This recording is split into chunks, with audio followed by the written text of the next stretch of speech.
কি কইছে বলেন? কইছে কি যে আপনি আপনার আমি ভালোবাসি, আপনি আইন এনে বিয়ে করবেন, হাইজিবিল যাই বিয়ে করবো আমি। এবার কইছে যে এনে আমার আইডি কার্ড উঠেই লেগেছে, আর কইছে যে আমার এই 700 টাকা দাও, আইডি কার্ড উঠেই যে বিয়ে করতে কাজের অফিসে যাই যে টাকা লাগবে 700 টাকা দাও। আমি টাকা আমি দিব, টাকা তো আমি দিতে পারবো না। কয় টাকা লাগবে আমার, তাই তোমার কাছে টাকা নেই তো আমার আনছো কর। এবার কইল কি এই নে কাজের অফিস, তোমার এই বউ তোমার ফটোকপি করে লই, ফটোকপি মোবাইল করে লই গেছে, বা করে লই আইতেছে বিয়ে করবো বউ। আমার কাছে কই এটা দেখাই দিছে কাজের অফিসারে, কারণ কমে গেছে আমাকে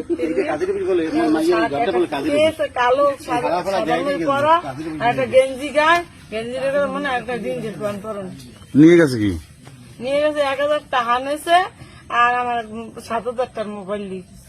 7000 টাকার মোবাইল হ্যাঁ নিয়েই গেছে। হ্যাঁ, আমার একটা মোবাইল না, আমি কি বাচ্চাগুলো কত আমার টাকা নাই। বাড়ি কোন জায়গা?